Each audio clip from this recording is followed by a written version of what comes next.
Il y a dans les textes anciens une prophétie, celle d'une figure aussi puissante que redoutée, le dragon. Alors on pourrait se dire, c'est un mythe, une légende. Mais si ce nom était en fait un code, le code d'un événement sur le point de se produire.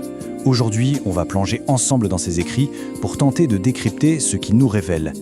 Bon, ça commence fort, n'est-ce pas? Le ton est donné d'entrée de jeu. On sent tout de suite l'urgence, la menace. Le dragon est descendu et, point crucial, il sait qu'il a peu de temps. C'est notre point de départ. Qui est-il vraiment et pourquoi son arrivée est-elle annoncée comme une si mauvaise nouvelle? La question est donc posée, est-ce qu'on parle juste d'une allégorie, une simple métaphore du mal comme on en trouve dans plein de légendes, ou bien, et c'est ce que suggèrent les textes qu'on explore aujourd'hui, est-ce que ce mot « dragon » est en fait la pièce maîtresse d'un puzzle, la clé qui ouvre la porte sur un événement futur bien réel? Et c'est là que ça devient fascinant. D'après cette lecture, la réponse n'est pas du tout évidente. Il ne faut surtout pas lire ces textes au premier degré. Il faut plutôt les voir comme une sorte d'horloge cosmique. Un mécanisme ultra complexe, où chaque symbole, chaque chiffre, chaque animal serait un engrenage qui nous mène petit à petit vers une révélation finale. Alors, pour comprendre qui est ce dragon, la première étape, c'est de saisir son rôle dans toute cette histoire. Et ce n'est pas en figurant, loin de là. Il est présenté comme l'antagoniste principal, l'adversaire numéro 1 d'un immense drame cosmique. Son rôle est très précis. Il incarne l'opposition au plan divin. Point. Il n'intervient qu'à la toute fin, dans la confrontation ultime, avec un seul objectif, empêcher une nouvelle lumière d'apparaître, la dévorer avant même qu'elle ne puisse briller. Mais attention, le point crucial est là. Ce dragon n'est pas un monstre. Il représente le système mondial lui-même, toute la structure du pouvoir qui par nature s'oppose à une telle évolution. Bon, si les prophéties sont une sorte d'horloge, alors pour comprendre le dragon, il faut absolument qu'on se penche sur les autres rouages du mécanisme. C'est parti, décodons ensemble les symboles qui gravitent autour de lui. Prenons le serpent, par exemple. Alors là, il faut oublier l'image traditionnelle du mal, de la tentation. Dans cette interprétation, c'est tout l'inverse. Le serpent, c'est le symbole de la révélation. C'est la connaissance cachée dans les Écritures qui, enfin, se dévoile au grand jour. Ensuite, il y a le bélier. Lui, il incarne la puissance spirituelle légitime, l'autorité divine en quelque sorte. Ces deux cornes sont d'ailleurs des symboles forts, la loi et la foi. Il faut bien garder cette figure en tête parce que vous allez voir, c'est elle qui va se retrouver au centre du conflit.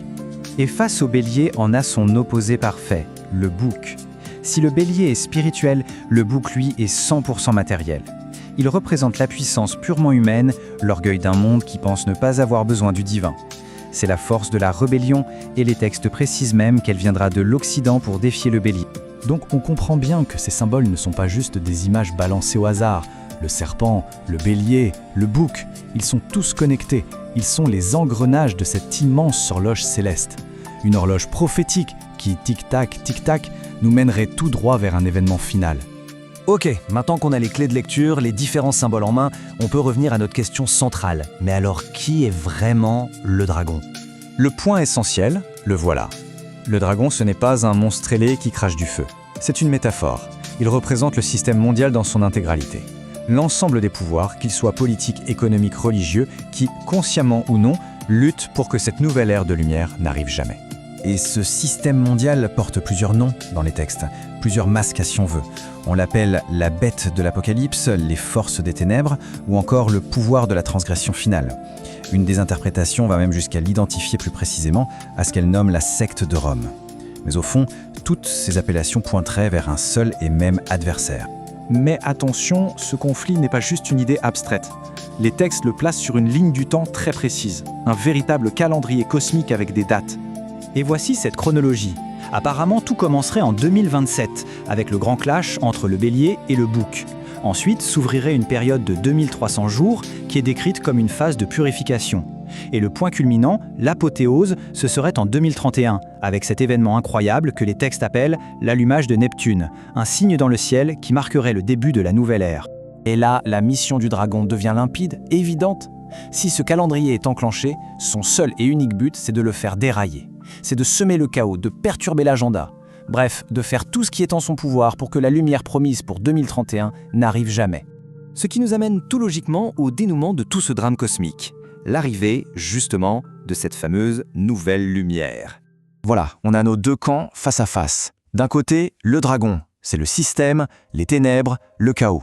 Et de l'autre, on a deux figures hyper symboliques, la femme vêtue du soleil et l'élu qu'elle met au monde. Eux, ils représentent la nouvelle lumière, une naissance spirituelle qui est censée amener un ordre complètement nouveau. Tout le récit prophétique converge vers ce moment précis. La tension entre les deux pôles est à son paroxysme. C'est l'heure du grand affrontement. Le système mondial contre la naissance spirituelle. Et le signal de la victoire, il n'est pas terrestre, il est cosmique. Ce fameux allumage de Neptune, c'est le signe visible par tous, l'événement céleste qui vient sceller la défaite du dragon.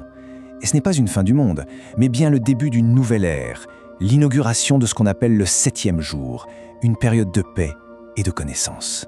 Cette dernière citation, elle résume parfaitement les conséquences. La défaite du dragon, ce n'est pas une destruction, mais une révélation. C'est comme si les voiles tombaient, que les textes devenaient soudain clairs pour tout le monde et qu'une nouvelle forme de connaissance se répandait partout.